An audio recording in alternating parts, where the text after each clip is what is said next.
हमारे चैनल में आप सभी का स्वागत है। हमारे चैनल ब्लू लोटस को सब्सक्राइब करके बेल आइकन पर क्लिक करके रखिए। लाइक शेयर जरूर कीजिएगा। तो चलिए आज की कहानी सुनते हैं। Motivational story for success. कई बार जब लोग जीवन में काम करना शुरू करते हैं तब उन्हें बहुत ज्यादा दर्द होता है, तकलीफ होती है, उन्हें बहुत ज्यादा मेहनत करना पड़ता है और ये बात उनसे बर्दाश्त नहीं हो पाती है। उनका शरीर जवाब दे देता है और वो उस काम को छोड़कर किसी और तरकीब से सफल होने का प्रयास करते रहते हैं।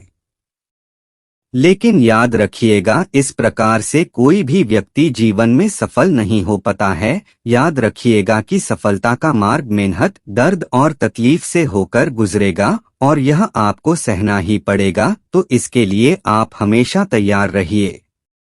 तो चलिए इस बात को एक कहानी के माध्यम से समझते हैं।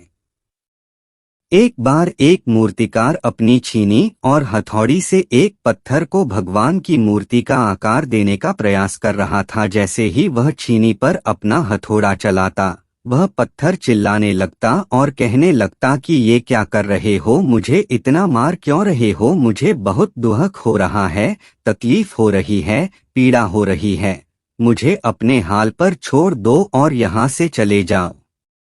मूर्तिकार ने उस पत्थर से कहा, मुझे बहुत अच्छे से पता है कि तुम्हें बहुत ज्यादा दर्द हो रहा है, तकलीफ हो रही है और तुम बहुत ही ज्यादा पीड़ा में हो, लेकिन यदि आज तुमने इस दर्द को नहीं सहा, इस तकलीफ को नहीं सहा, तो जीवन भर तुम इसी प्रकार से पड़े रहोगे।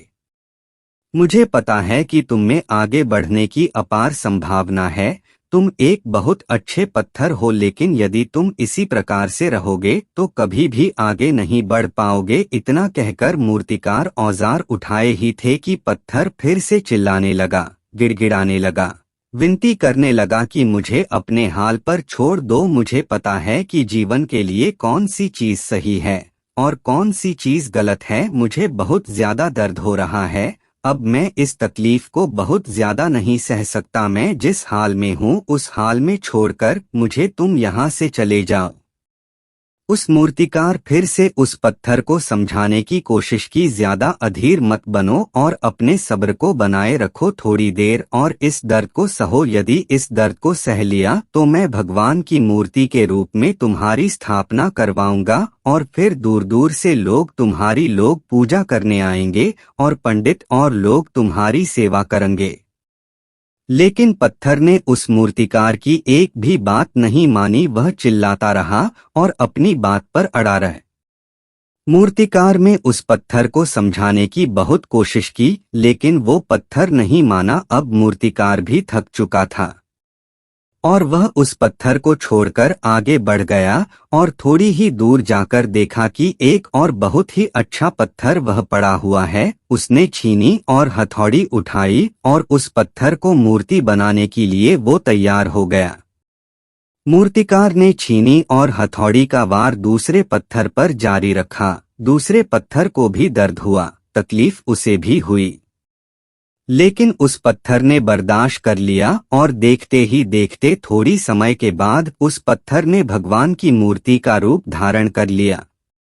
थोड़ी दिन बाद उस मूर्ति की एक मंदिर में स्थापना हो गई। धीरे धीरे करके लोग वह पूजा पाठ करने आने लगे। लोगों की मन्नतें वहां से पूरी होने लगी और वह मंदिर बहुत ही ज्यादा प्रसिद्ध हो गया। अब धीरे धीरे करके दूर दूर के गांव से लोग वहां पूजा पाठ करने आने लगे। फिर एक दिन उस पत्थर को उसी मंदिर में लाया गया और उसे एक कोने में रख दिया गया। अब लोग आते और उस पर नारियल फोड़ते। ये कोई और पत्थर नहीं बल्कि वही पत्थर था जिसने दर्द को नहीं सहा था। अब वो पत्थर मन ही मन बहुत ज्यादा पछता रहा था, दुखी हो रहा था और अपने आप से कह रहा था कि काश मैंने उस दिन उस दर्द को, उस तकलीफ को सह लिया होता तो आज लोग मेरी भी पूजा करते।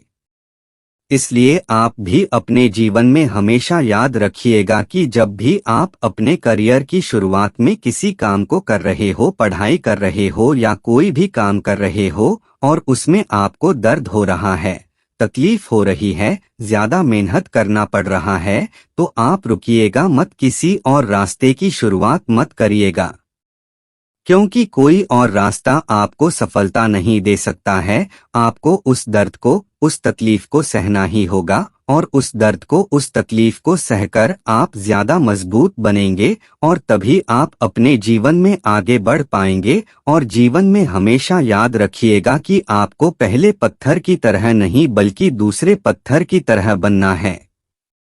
यदि ये कहानी आपको पसंद आई हो और इससे कोई सीख मिली हो तो अपने दोस्तों और अन्य लोगों के साथ शेयर जरूर कीजिएगा।